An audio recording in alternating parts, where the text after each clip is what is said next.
Hello दोस्तों, video में आपका स्वागत है। मैं हूं राकेश कुमार और आप देख रहे हैं GIS हिंदी NCERT।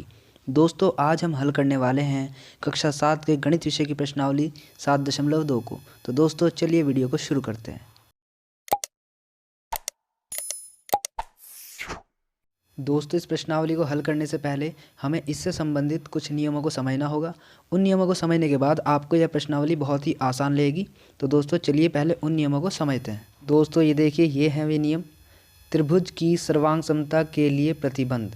दोस्तों यहाँ पर हमें पता चलेगा त्रिभुज की सर्वांग समता के लिए क्या क्या नियम हैं, क्या क्या प्रतिबंध हैं, क्या क्या कसौटियाँ हैं। ठीक है, कि दो त्रिभुज जब आपस में सर्वांग सम होंगे तो उसके लिए क्या कंडीशन होंगी जिसकी वजह से वे सर्वांग सम होंगे। तो वे नियम हमें यहाँ पे समझने हैं। ठीक है दोस्तों, तो पहला नियम देखिए। इसमें पहला नियम है दोस्तों SSS नियम। ये SSS का मतलब दोस्तों, यहाँ पे S का मतलब है साइड। इसको हिंदी में हम बोल सकते हैं भुजा। भुजा और भुजा, भुजा भुजा भुजा नियम, ये पहला नियम है इसमें। ठीक है दोस्तों, तो दोस्तों इसको एक एग्जाम्पल से समझते हैं हम। ठीक है, हमारे पास मान लो दो त्रिभुज है, एक है ABC, एक है PQR। ठीक है, तो हमने लिखा है यहाँ पे त्रिभुज ABC व PQR में हम लेके चल रहे हैं, इस पर हम काम करेंगे। यहाँ पर आपको दिखाई दे रहा है कि यहाँ पर जो AB है, ठीक है, PQ के बराबर है। ये भी 4 सेंटीमीटर है और ये भी 4 सेंटीमीटर है। तो देखिए AB बराबर PQ बराबर 4 सेंटीमीटर, कि AB जो है PQ के बराबर है और AB बराबर PQ दोनों कितने हैं, 4 सेंटीमीटर। ये हमने लिख दिया। ठीक, इसके अलावा आप देखोगे यहाँ पर BC बराबर QR, कि जो यहाँ पे BC है 5 सेंटीमीटर है, QR भी कितनी है, 5 सेंटीमीटर। तो हमने यहाँ पे लिखा है, देखिए BC बराबर QR बराबर 5 सेंटीमीटर, यानी कि ये भी आपस में बराबर हो गए। ठीक, अब हम देखेंगे एक तीसरी भुजा आपको दिखाई दे रही होगी AC यहाँ पे। ठीक है, और इधर PR, ये दोनों भी बराबर हैं, क्योंकि देखिए ये भी 6 सेंटीमीटर है और ये भी 6 सेंटीमीटर है, इसलिए हमने यहाँ पे लिख दिया AC बराबर PR बराबर 6 सेंटीमीटर। तो दोस्तों आपको यहाँ पे पता चल रहा है कि इन दोनों त्रिभुजों में तीनों भुजाएं बराबर है। AB बराबर PQ, BC बराबर QR और AC बराबर PR, तीनों भुजाएं ही बराबर हैं। तब दोस्तों SSS नियम या कसौटी या प्रतिबंध से आप इसको नियम बोल सकते हैं, कसौटी बोल सकते हैं, प्रतिबंध भी बोल सकते हैं। तो SSS नियम से ये दोनों त्रिभुज ABC और PQR आपस में क्या हो जाएंगे, सर्वांग सम हो जाएंगे। तो ये देखिए दोस्तों, सर्वांग सम का निशान मैंने पहले भी आपको बताया था पिछली प्रश्नावली में। इसका मतलब है ये दोनों त्रिभुज आपस में क्या हो गए, सर्वांग सम हो गए। तो दोस्तों ये पहली जो कंडीशन है या पहला जो नियम है आपको समझ में आ गया होगा कि जब दो त्रिभुजों में उनकी जो भुजाएं हैं, संगत भुजाएं आपस में जो है बराबर हो, तो वो दोनों त्रिभुज आपस में कैसे हो जाते हैं, सर्वांग सम हो जाते हैं। तो एक तो पहली कंडीशन तो ये हो गई, सर्वांग सम त्रिभुज अगर हमें देखना है तो हमें उनमें तीनों साइड देखनी पड़ेंगी, तीनों उनकी भुजाएं देखनी पड़ेंगी। अगर उनकी तीनों भुजाएं बराबर है तो वे दोनों त्रिभुज आपस में सर्वांग सम होंगे। ठीक है दोस्तों, अब देखते हैं इसका दूसरा नियम। दोस्तों ये है, देखिए दूसरा नियम, इसको हम बोल सकते हैं SAS। S का मतलब साइड होता है, भुजा होती है, मैंने बता दिया आपको। A यहाँ पे आ गया है जो नई चीज़ है। A का मतलब होता है एंगल, कोण, और S का मतलब फिर से भुजा। तो भुजा कोण भुजा, ये नियम है दूसरा। ठीक है दोस्तों, इस नियम से जैसे कि आपको नाम से पता चल रहा है, भुजा कोण भुजा, यानी कि दो तो हमें चाहिए इसके अंदर भुजा और एक चाहिए हमें इसके अंदर कोण। यानी कि इस बार अगर दो त्रिभुजों के अंदर दो भुजाएं मिल जाए हमें और एक कोण मिल जाए तो दोनों त्रिभुज आपस में क्या हो जाएंगे, सर्वांग सम हो जाएंगे। तो एग्जाम्पल आप यहाँ पे देख के समझिए। एग्जाम्पल 2 है ये। हमारे पास दो त्रिभुज है, एक है ABC और एक है DEF, ये दोनों त्रिभुज हो गए। अब इन दोनों त्रिभुजों पे हम काम करेंगे। तो हमने यहाँ पे लिखा है त्रिभुज ABC और त्रिभुज FED में। दोस्तों यहाँ पे आपको ध्यान रखना है कि जब हम ABC बोल रहे हैं तो इस त्रिभुज को हम DEF बोलेंगे या FED बोलेंगे, क्या बोलेंगे वो हमें डिसाइड करना पड़ेगा इन दोनों त्रिभुजों को देख करके। तो कैसे डिसाइड करेंगे वो आप देखें, यहाँ पे ध्यान से समझना है आपको बहुत ही। ये देखिए दोस्तों, ये है AB भुजा। ठीक, AB भुजा की जो संगत भुजा है वो कौन सी है दोस्तों, EF। देखिए ये भी 7 सेंटीमीटर है और ये भी 7 सेंटीमीटर है। तो ये दोस्तों देखिए गलत जगह पर है यहाँ पे। ठीक है, इसको कहाँ पे होना चाहिए था, जैसे ये भुजा है ऐसे ही ये होती तो ज़्यादा आसान रहता हमें, है ना। ऐसे ही यहाँ पे देखिए BC यहाँ पर है नीचे 5 सेंटीमीटर, लेकिन इसके बराबर की जो भुजा होनी चाहिए थी वो यहाँ पे होनी चाहिए थी, लेकिन वो है यहाँ पे। तो ये थोड़ा गड़बड़ हो गया सब, है ना। कोण की अगर हम बात करें, कोण तो चलो अपनी जगह पर ठीक है, यहाँ पर 50 डिग्री और यहाँ पर भी दोनों ये सही है। तो प्रॉब्लम आ रही है यहाँ पर इन भुजाओं को लेकर के कि यहाँ पे 7 सेंटीमीटर है तो यहाँ पर भी 7 सेंटीमीटर होना चाहिए था, यहाँ पर 5 सेंटीमीटर है तो यहाँ पर भी 5 सेंटीमीटर होना चाहिए था। हालांकि भुजा तो दोनों में बराबर बराबर हमें मिल रही है, एक 7 है, यहाँ पे भी 7 सेंटीमीटर है, यहाँ पे 5 और एक 5 सेंटीमीटर यहाँ पर है। तो भुजाएं तो बराबर है लेकिन अलग अलग जगह पर रखी है, बिल्कुल संगत नहीं हो पा रही है। तो हमें क्या करना है, हमें खुद संगत कर देना है इसको। तो देखिए हम क्या करेंगे, हमने क्या किया, ये तो ऐसे रहने दिया त्रिभुज, इस वाले त्रिभुज को हमने चेंज कर दिया। किस तरीके से, देखिए हमने इसमें क्या किया है, जो ये ई एफ है यहाँ पर है ये भुजा, इसको हमने इधर लिख दिया, देखिए यहाँ पे बस हमने ये बदल दिया। इस वाले को हमने यहाँ पे ले गए और इस वाले को हम यहाँ पे ले आए, ठीक है, बस ये हमने चेंजेस किए हैं। तो देखिए ई एफ अब यहाँ पे आ गई, पहले ई एफ यहाँ पर थी भुजा, अब यहाँ पे आ गई, ठीक। कोण देखिए ई वहीं का वहीं है, देखिए अभी भी कोई प्रॉब्लम नहीं है, देखिए कोण वहीं पे है अभी भी। अब जो दूसरी साइड थी यहाँ पर ई डी को हम यहाँ पे ले आए, देखिए है ना, ई डी नीचे आ गया, तो रहा वही सब कुछ। ये ई डी है, ये भी देखिए ई डी है, ये ई एफ है, इस ई एफ को हमने यहाँ पे ले आया, बस इन दोनों भुजाओं को बस बदल दिया हमने, इस वाली को हमने यहाँ पे ले आए और इस वाली को हम यहाँ पे ले आए, बस इतना हमने काम किया है इसके अंदर। ये काम करते ही फिर जो यहाँ पे डी एफ है, डी एफ देखिए ये अभी भी बचा हुआ है ऐसे ही। अब आप देखोगे ध्यान से दोनों त्रिभुजों को, आप इसको तो भूल जाओ क्योंकि इसको हमने ये इस रूप में बदल दिया है, ठीक। तो अब आप ध्यान दो त्रिभुज ए बी सी और त्रिभुज एफ ई डी पर। तो इस तरीके से देखिए हमने इनके नाम भी सेट कर दिए। अगर मैं इसको बोलूँ ए बी सी, ठीक, तो इसको बोलूँगा एफ ई डी इसी हिसाब से, ठीक है। यानी कि जब मैं बोलूँगा इसको ए बी सी, ये हो गया, ऐसे इसको एफ ई डी, तो इसलिए हमने ए बी सी और एफ ई डी इनका नाम रखा है अब, ठीक है दोस्तों, ना कि हमने इसको डी ई एफ बोला, क्योंकि डी ई एफ हम इसलिए नहीं बोल सकते क्योंकि ये बिल्कुल इससे मैच नहीं कर रहा है, देखो साइड अलग अलग आ रही है। तो इसलिए हम बिल्कुल, जब हमने इसको बिल्कुल सही कर दिया, एकदम उसके जैसा कर दिया, यहाँ पर देखिए जो ए बी साइड है, ए बी 7 सेंटीमीटर है और यहाँ पे देखिए एफ ई भी 7 सेंटीमीटर है, हो गए दोनों, देखिए बिल्कुल सही संगत हो गए एकदम। ऐसे ही यहाँ पे नीचे आप देखोगे 5 सेंटीमीटर है बी सी, नीचे हमने ई डी को 5 सेंटीमीटर ये यहाँ पे दिखा दिया, और ये वाली साइड खाली है, ये भी खाली है, ये वाला एंगल यहाँ पे 50 डिग्री, यहाँ पे भी 50 डिग्री है। तो इस तरीके से ये दोनों हमने त्रिभुज बिल्कुल संगत भाग बिल्कुल सही कर दिया, उसके आमने सामने ले आया एकदम, ताकि हमें त्रिभुज में देखने में प्रॉब्लम ना हो, उसका नाम रखने में प्रॉब्लम ना हो। तो अब हम इनका आसानी से नाम बता सकते हैं, ये है ए बी सी और ये है एफ ई डी, जबकि यहाँ पे डी ई एफ ये गलत होता, ठीक है दोस्तों, डी ई एफ रखोगे नाम तो वो गलत हो जाएगा, ठीक है। तो डी ई एफ नाम आपको नहीं रखना है, आपको नाम रखना है एफ ई डी, क्योंकि इसके हिसाब से आपको चलना है, क्योंकि ये सही है बिल्कुल, ये बिल्कुल उसके संगत भागों से बिल्कुल मैच कर रहा है, ठीक है दोस्तों। तो हमने अब यहाँ पे लिख दिया है कि जो ए बी है, ए बी बराबर किसके, एफ ई के, देखिए जो कि 7 सेंटीमीटर है। ऐसे ही जो बी सी है, ये वाली बी सी बराबर है ई डी के, जो कि 5 सेंटीमीटर है। ऐसे एंगल देखिए, अब इसमें एंगल ए बी सी, ये एंगल 50 डिग्री है, यहाँ पे एफ ई डी के बराबर है, देखो 50 डिग्री हो गया। इस ए बी सी एंगल को आप खाली एंगल बी भी बोल सकते हैं, इस एफ ई डी एंगल को आप खाली एंगल ई भी बोल सकते हैं। देखिए मैंने यहाँ पे लिख दिया अथवा इसको ऐसे भी लिख सकते हैं, जो कि वही है फिर से 50 डिग्री है एंगल। तब दोस्तों यहाँ पे अब जो नियम है, जो कसौटी है लग जाएगी, तब एस ए एस नियम से, यानी कि यहाँ पे आप देख सकते हैं ये दोनों साइड हमें मिल गई, एक हमें कोण मिल गया, तो एस ए एस नियम से दोनों त्रिभुज ए बी सी और एफ ई डी ये दोनों क्या हो जाएंगे, आपस में सर्वांग हो जाएंगे, ठीक है दोस्तों। तो इस तरीके से हमें इन नियमों का उपयोग करना है। अब देखते हैं दोस्तों अगला नियम। दोस्तों ये देखिए, ये है तीसरा नियम, ए एस ए का मतलब दोस्तों मैंने आपको बता दिया है एंगल, एस का मतलब बता दिया है भुजा। तो यहाँ पे हो गया एंगल साइड एंगल, यानी कि कोण भुजा कोण नियम। तो यहाँ पर दोस्तों जैसे कि नाम से पता चल रहा है, इस बार दो त्रिभुज के अंदर हमें दो कोण देखने हैं और एक भुजा देखनी है, तो वे दोनों त्रिभुज आपस में कैसे हो जाएंगे, सर्वांग सम हो जाएंगे। तो दोस्तों देखिए एग्जाम्पल से समझते हैं इसको भी। ये देखिए दोस्तों एग्जाम्पल 3 है, एक त्रिभुज है ए बी सी हमारे पास और एक है पी क्यू आर। तो यहाँ पर हम दोनों त्रिभुजों में लेके चल रहे हैं। हम देखेंगे त्रिभुज बिल्कुल पहले से ही सेट हैं, इस बार हमको सेट करने की ज़रूरत नहीं है, क्योंकि देखिए जहाँ पर ये है एंगल 30 डिग्री का जो कोण है, ऐसे यहाँ पर 70 डिग्री का कोण है। एक यहाँ पे हमें भुजा मिल गई 3 सेंटीमीटर की, एक यहाँ पे मिल गई भुजा 3 सेंटीमीटर की, ठीक है दोस्तों। तो हमें इसको सेट करने की ज़रूरत नहीं है, पहले से ही संगत रूप में है त्रिभुज ही आपस में। तो हम देख सकते हैं यहाँ पर त्रिभुज ए बी सी और त्रिभुज पी क्यू आर में हम लेके चल रहे हैं, इस पर हम काम करेंगे।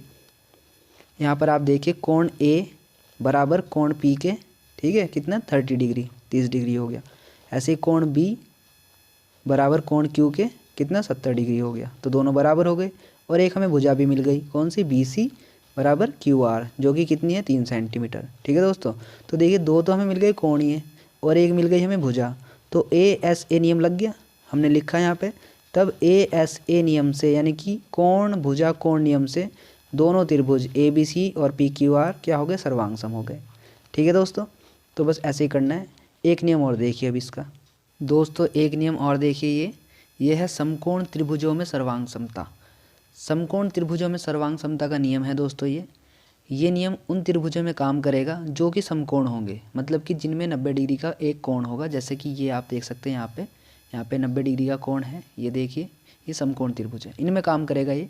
तो ये नियम क्या है, ये देखिए, ये नियम है RHS।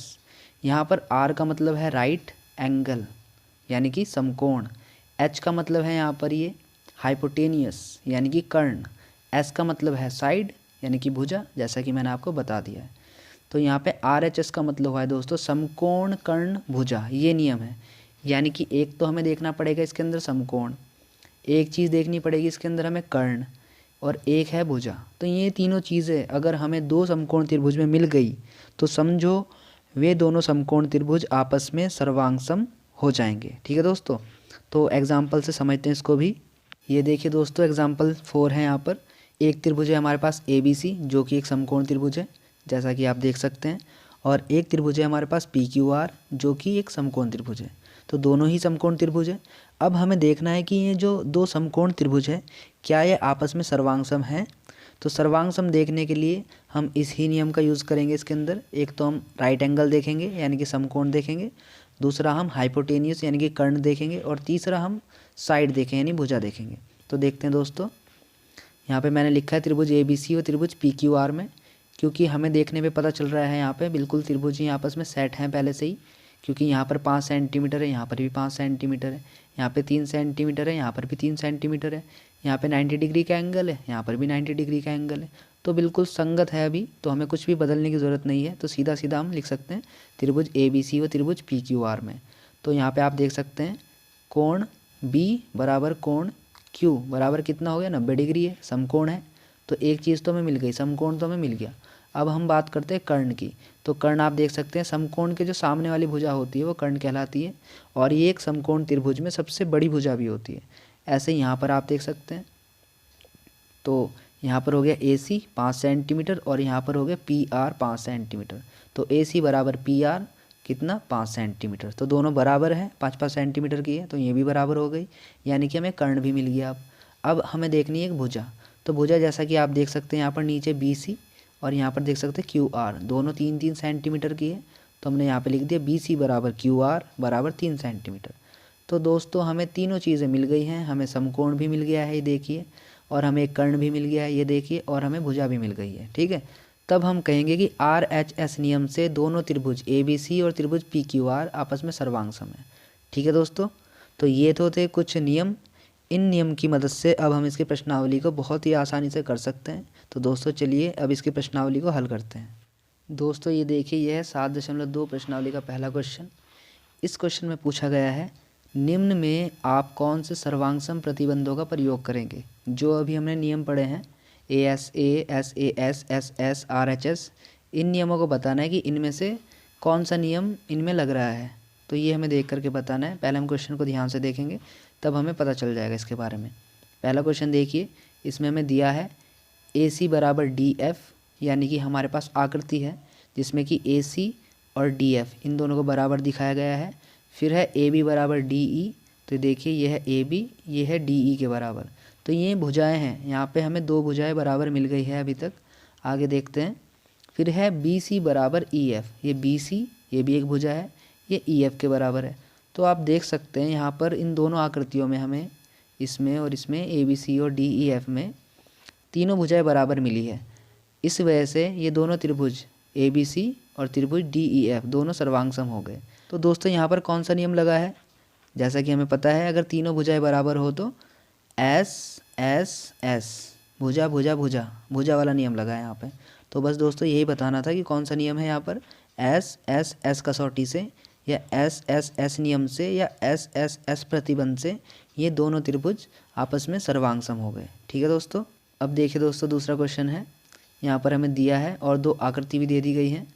एक आकृति है आपकी ये पी क्यू आर, एक है एक्स वाई जेड, ये दो आकृति हमें दे दी गई हैं। यहाँ पर हमें दिया है कि जेड एक्स, जो जेड एक्स है ये वाली भुजा आर पी यानी कि इसके बराबर है, और आर क्यू, ये देख सकते हैं आप आर क्यू भुजा जेड वाई के बराबर है। और एक कोण दिया है इस बार इसके अंदर पी आर क्यू यानी कि ये वाला कोण एक्स जेड वाई यानी कि इस वाले कोण के बराबर है।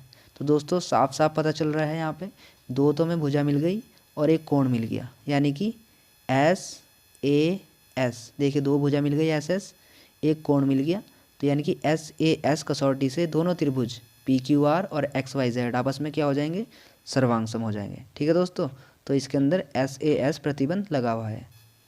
अब देखिए दोस्तों सी वाला क्वेश्चन, इस क्वेश्चन के अंदर हमें दिया है दो आकृति हैं फिर से हमारे पास, और दिया है कि कोण एम एल एन यानी कि एम एल एन यानी कि ये वाला कोण बोल दिया, ये वाला कोण दे दिया यहाँ पे। ऐसे ही दूसरी साइड है एफ जी एच यानी कि एफ जी एच यानी कि ये वाला कोण, तो एक कोण बराबर हो गया। ऐसे ही दूसरा कोण दे दिया है एन एम एल यानी कि एन एम एल यानी कि एक कोण ये दे दिया है, और दूसरी साइड जी एफ एच ये कोण दे दिया, तो दो कोण तो बराबर मिल गए हमें। अब हमें एक भुजा दे दी गई है एम एल बराबर एफ जी यानी कि एम एल बराबर एफ जी। तो दोस्तों हम देख करके साफ साफ समझ सकते हैं कि दो तो है कोण और एक है भुजा, यानी कि कौन सा नियम लग रहा है यहाँ पे, ये वाला ए एस ए, जिसमें कि दो कोण है और एक भुजा है। तो ए एस ए नियम से ये दोनों त्रिभुज एल एम एन और जी एफ एच आपस में सर्वांग सम हो जाएंगे। ठीक है दोस्तों। अब देखिए दोस्तों इसका डी पॉइंट, इसमें आप देखोगे आकृति में यहाँ पर जो हमारे पास जो दो त्रिभुज हैं वे समकोण है, यानी कि इसमें 90 डिग्री का कोण बना हुआ है, समकोण त्रिभुज है। तो ये तो हमें पता चल गया कि इसमें आर एच एस वाला फार्मूला लगने वाला है, वो नियम लगने वाला है, तो वही हम देखेंगे यहाँ पे। तो यहाँ पर दिया हुआ है हमें ई बी बराबर डी बी, यानी कि जो ई बी है यानी कि ये कर्ण है बराबर डी बी के है, कर्ण बराबर हो गए एक तो, यानी एच मिल गया हमें। ठीक है, एच मिल गया, कर्ण बराबर हो गए। इसके बाद ए ई बराबर बी सी, ए ई बराबर बी सी, ये देखिए यानी कि एक भुजा भी मिल गई हमें। ठीक है, साइड मिल गई। अब एक चीज़ और चाहिए हमें, क्या, आर यानी कि राइट एंगल, यानी कि 90 डिग्री का कोण, समकोण यानी कि, तो angle A equal angle C, तो देखिए angle A equal angle C जो कि है 90 डिग्री। तो दोस्तों हमें यहाँ पे क्या क्या चीज़ें मिली, एक कर्ण मिल गया दोनों में, ई डी बराबर डी बी कर्ण जिसको हमने बोला है एच, एक हमें मिल गया ए बराबर बी सी जो कि है हमारे लिए एक साइड, और एक हमें मिल गया है राइट एंगल यानी कि आर। तो आर एच एस नियम से ये दोनों त्रिभुज ए बी ई और सी डी ई आपस में क्या हो जाएंगे, सर्वांग सम हो जाएंगे। ठीक है दोस्तों, ए बी ई और सी डी बी ये दोनों त्रिभुज आपस में कैसे त्रिभुज हो गए, सर्वांग सम हो गए। कौन सा नियम लगा यहाँ पे, आर एच एस नियम लगा है, ये हमें बताना है। ठीक है दोस्तों, अब देखते हैं अगला क्वेश्चन। ये देखिए दोस्तों दूसरा क्वेश्चन है यहाँ पर, त्रिभुज ए आर टी सर्वांग सम है त्रिभुज पी ई एन के। तो देखिए दोस्तों ए आर टी ये जो त्रिभुज है पी ई एन के सर्वांग सम है, बिल्कुल सेट हो रखा है पहले से ही। ठीक, जैसे है ए आर टी ऐसे ही है पी ई एन, यानी संगत भुजाएं हैं इसकी, संगत भाग बिल्कुल सही है इसके। तो पहला पॉइंट देखिए इसका, यदि आप एस एस एस सर्वांग समता प्रतिबंध का प्रयोग करें तो आपको दर्शाने की आवश्यकता है। अगर हम इसमें एस एस एस सर्वांग समता नियम का प्रयोग करते हैं तो हमें दर्शाना है कि ए आर बराबर होगा, यानी कि ये ए आर किसके बराबर होगा, पी ई के। देखिए साफ साफ दिखाई दे रहा है, तो यहाँ पे आप इसका आंसर देंगे पी ई। ठीक है दोस्तों, क्योंकि आप साफ साफ देख सकते हैं जो ए आर है ये पी ई के संगत है। ठीक है, और क्योंकि ये दोनों त्रिभुज सर्वांग सम है, सर्वांग सम त्रिभुजों के जो संगत भाग होते हैं वो बराबर होते हैं। तो जैसे ये ए आर है ऐसे ये पी ई है, ये संगत भाग इसलिए ये बराबर हो गए। ठीक है दोस्तों, ऐसे ही अगर आर टी की हम बात करें, आर टी ये है तो ये किसके बराबर होगा, ई एन के। ठीक है, ये हो जाएगा ई एन के बराबर।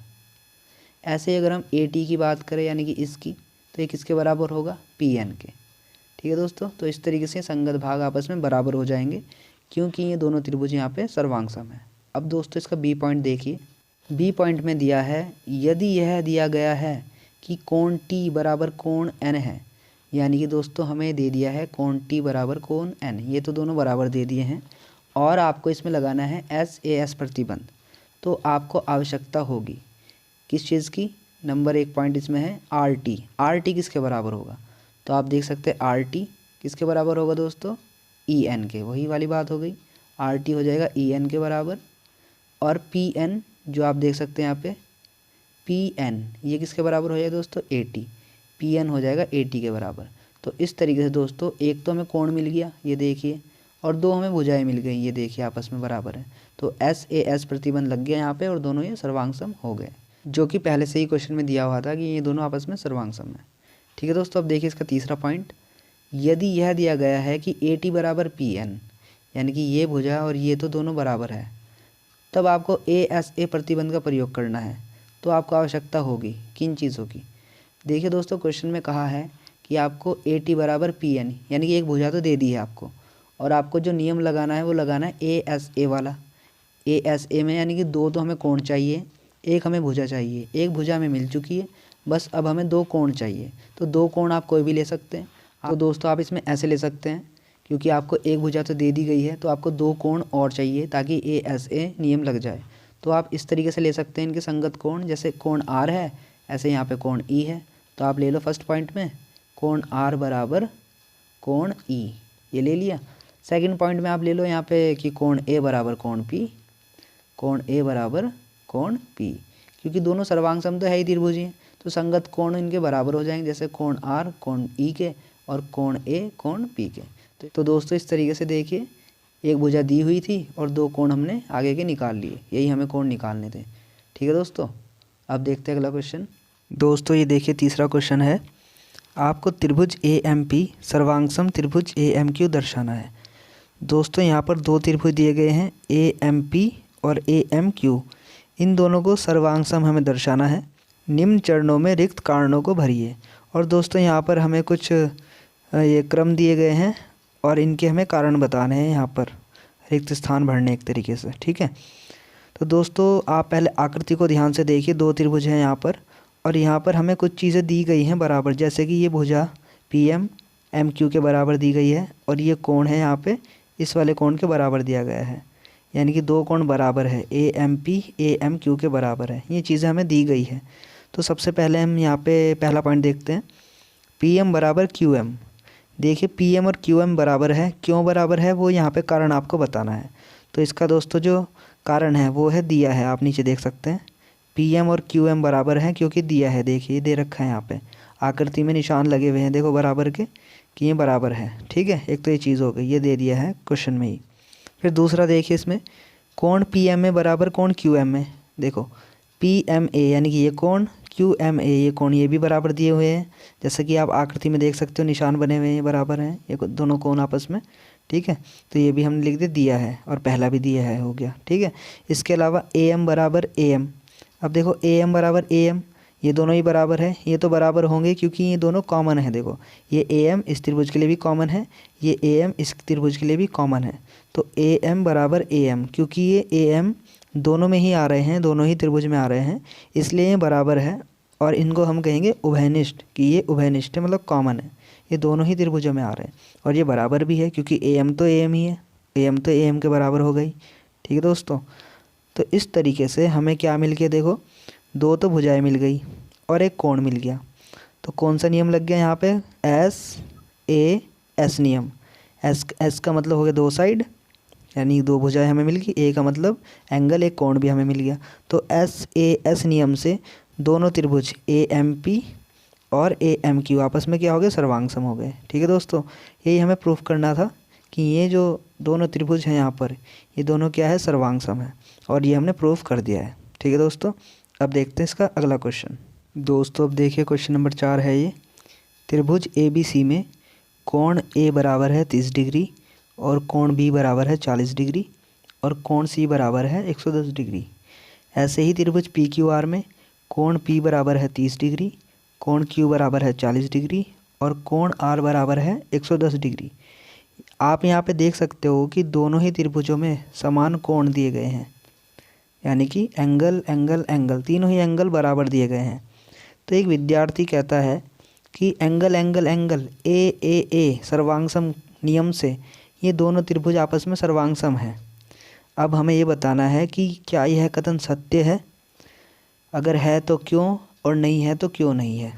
ठीक है दोस्तों, इस क्वेश्चन का आंसर देने से पहले दोस्तों जो हमने नियम पढ़े थे सर्वांग समता के, पहले उनको एक बार देख लेते हैं।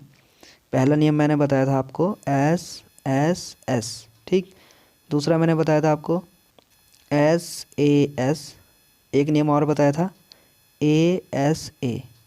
ये सिर्फ 3 नियम हमने पढ़े थे, हमने कोई भी ऐसा नियम नहीं पढ़ा है ए वाला। ठीक है दोस्तों, लेकिन यहाँ पर वो बच्चा कह रहा है, एक विद्यार्थी कह रहा है कि यहाँ पे ए नियम लग रहा है, जिसकी वजह से त्रिभुज ए बी सी और पी क्यू आर क्या हो गए, सर्वांगसम हो रहे हैं। तो ये बात बिल्कुल गलत है दोस्तों, क्योंकि ए ऐसा कोई नियम नहीं होता है। अब जब इस तरीके का कोई सर्वांगसम का नियम ही नहीं है तो ये आपस में सर्वांगसम भी नहीं होंगे। और सही से आप इसका आंसर देखोगे तो ये रहेगा, कथन सत्य नहीं है, क्योंकि एक त्रिभुज सभी कोण यदि दूसरे त्रिभुज के सभी संगत कोणों के बराबर हो तो भी वह एक दूसरे के आकार में छोटे या बड़े हो सकते हैं। मतलब कि अगर कोण तो चलो मान लो बराबर है सभी के, मान लो एक त्रिभुज ये है, एक त्रिभुज ये है, इनके कोण सब संगत कोण आपस में बराबर है, लेकिन ये सर्वांगसम नहीं होंगे। क्योंकि अगर कोण बराबर है सिर्फ, तो इसका मतलब ये नहीं कि सर्वांगसम होंगे, क्योंकि इनका आकार बड़ा छोटा हो सकता है फिर। ठीक है दोस्तों, आकार इनका बड़ा छोटा हो सकता है, देखने में एक जैसे लग सकते हैं, लेकिन सर्वांगसम तभी होंगे जब उनका आकार भी, ठीक है, जो उनकी शेप है और जो उनका आमाप है, साइज़ है, दोनों सेम होने चाहिए। तो अगर हम बात कर रहे हैं कि तीनों कोण बराबर है, तीनों कोण बराबर होने का मतलब आकृति तो सेम होगी देखने में, जैसे कि यहाँ पे आपको दिख रहे हैं। मानो यहाँ पे तीनों कोण बराबर हैं, ये हो गया ए बी सी और ये हो गया पी क्यू आर। कोण तो तीनों के बराबर है, लेकिन भुजा का नहीं पता, छोटी बड़ी भी हो सकती है।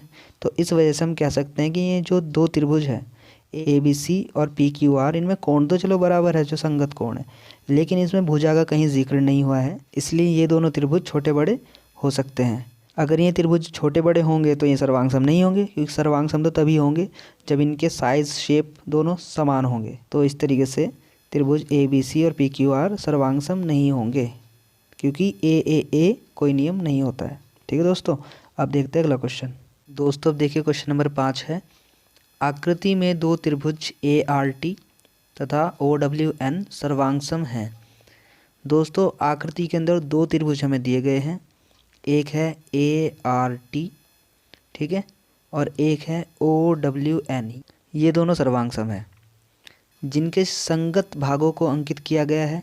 जो इनके संगत भाग है, मतलब जो बराबर हैं, उनको दिखाया गया है। जैसे कि ये वाली भुजा इसके बराबर है और ये वाली भुजा इसके बराबर है, ये वाला कोण इसके बराबर है, ये वाला कोण इसके बराबर है और ये वाला कोण इसके बराबर है। ठीक है दोस्तों, तो ये भाग दर्शाए हुए हैं। हम लिख सकते हैं त्रिभुज आर ए टी सर्वांगसम है, क्वेश्चन मार्क। दोस्तों हमें बताना है आर ए टी, अगर मैं आर ए टी के हिसाब से इसको ले रहा हूँ, क्वेश्चन में दिया है ए आर टी के हिसाब से, कि अगर मैं इस त्रिभुज को पहले वाले को ए आर टी का नाम देता हूँ तब इसका ओ डब्ल्यू एन नाम दिया गया है, लेकिन जब मैं इसका नाम आर ए टी दूँगा तो इसका नाम क्या दूँगा, तो ये पूछा गया मतलब। ठीक है दोस्तों, तो समझिए देखिए इस क्वेश्चन को। ये देखिए दोस्तों इसका आंसर है, अब ध्यान से समझना। हमें दोस्तों क्या करना है, जब हम आर ए टी के हिसाब से दर्शाना चाहेंगे इस त्रिभुज को, तो हमें क्या करना पड़ेगा, इस वाले त्रिभुज को इस त्रिभुज के हिसाब से लेके चलना पड़ेगा, उसके संगत रूप में लाना पड़ेगा। जैसे कि अब इसको आप छोड़ दो, इस त्रिभुज को आप इस हिसाब से लिखोगे। देखो मैंने क्या किया है, आप ध्यान से देखो, ये जो त्रिभुज है आर ए टी, इसमें आप देखोगे ऊपर जो कोण है, एक सिंगल कोण दिख रहा है आपको, तो यही सिंगल कोण आप यहाँ पे देखो, डब्ल्यू पे है ना ये। ठीक है, तो यानी कि आपको एक त्रिभुज ऐसा बना लेना है पहले तो, और ऊपर आप क्या लोगे, सिंगल वाला कोण, यानी कि ये डब्ल्यू पे जो आ रहा है। ठीक है, तो यहाँ पे आपने लिख दिया डब्ल्यू। ठीक, ऐसे ही अब आप देखो यहाँ पर कौन सा कोण है, डबल वाला, तो यहाँ पर ढूंढो डबल कोण कहाँ पर है, ये रहा देखो। ठीक है, तो ये देखिए यहाँ पे डबल कोण ले लिया और ओ को दिखा दिया, क्योंकि यहाँ पे ओ था, ये ओ यहाँ पे दिखा दिया। ठीक, इसके बाद आप देखोगे यहाँ पर ट्रिपल वाला कोण है, 3 दिखा रखे हैं यानी कि। ठीक है, तो यहाँ पे आप इस 3 वाले कोण को लोगे, ये देखो यहाँ पे 3 लाइनें दिखा रखी है कोण में। ठीक है, तो ये जो सिंगल कोण है, डबल कोण है और ये ट्रिपल कोण है, इनका मतलब ये है कि जो सिंगल वाला कोण है ना, ये वाला कोण, ये इसके बराबर है, और जो डबल वाला है ये इस वाले के बराबर है, मतलब ये संगत भी है और बराबर भी है। और ये 3 वाला ये इस वाले के बराबर है। ठीक है दोस्तों, तो इस फॉर्म में देखो हम लेके आए हैं, तो एक नया त्रिभुज हमारे सामने अब आया है। जैसे हम इसको नाम दे रहे हैं RAT, ऐसे अब हम इस त्रिभुज का नाम देंगे WON, है ना। तो सबसे पहला काम तो यही था इसके अंदर। जैसे हम इसको बोल रहे हैं RAT, ऐसे अब हम इस वाले को बोलेंगे WON। क्लियर है, तो ये चीज़ तो हमने कर ली है बिल्कुल सेट।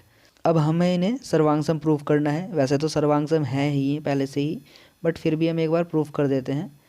ये देखिए, इसमें हमने बोल दिया कि त्रिभुज RAT और त्रिभुज WON में, क्योंकि देखो दोस्तों, अगर हम इसको RAT बोल रहे हैं तो इसको बोलेंगे WON उसी हिसाब से। तो अब नाम इसका देखो बदल गया है। ठीक है, तो अब दोनों में क्योंकि दिया गया है कि कोण R कोण W के बराबर है, कोण A कोण O के बराबर है, और AR भुजा OW के बराबर है, ये सारी चीज़ें दी गई हैं। इसलिए दोस्तों ये दो कोण है, एक भुजा हो गई। तो A ऐसे नियम से RAT किसके सर्वांग सम हो जाएगा? त्रिभुज WON के। तो दोस्तों ये दोनों सर्वांग सम थे पहले से, हमें प्रूफ करने की ज़रूरत नहीं थी, लेकिन हमें बताना था कि जब आप लोगे त्रिभुज RAT, ठीक है, तो आप इसके सामने इसके सर्वांग सम में क्या लोगे, कौन सा त्रिभुज लोगे? तो आपको यहाँ पे इसका नाम देना पड़ेगा WON, है ना। तो यहाँ पे आएगा WON। ये दोस्तों आपको प्रूफ करके दिखाना था कि अगर आप इसको RAT लोगे, त्रिभुज RAT, तो सर्वांग सम किसके होगा? ये ONW के होगा, या NOW के होगा, या WON के होगा? तो अभी हमें साफ साफ दिख रहा है कि WON के ये सर्वांग सम हो जाएगा। ठीक है दोस्तों, तो बस यहाँ तक ये क्वेश्चन दोस्तों आज हमने किए हैं। बाकी जो क्वेश्चन होंगे इससे आगे के वो हम अगली वीडियो में ज़रूर करेंगे। ठीक है दोस्तों, बाकी दोस्तों अगर आपको वीडियो अच्छी लगी है तो प्लीज़ वीडियो को लाइक शेयर कमेंट कर देना। और दोस्तों अगर आप इस चैनल पर नए हैं तो चैनल को सब्सक्राइब कर लेना, अगर आप ऐसी ही और भी आगे वीडियोज़ देखना चाहते हैं, क्योंकि मैं अभी आगे और भी एजुकेशनल वीडियो आपके लिए लेकर आता रहूँगा। बाकी दोस्तों वीडियो को देखने के लिए आपका बहुत बहुत धन्यवाद। Thank you.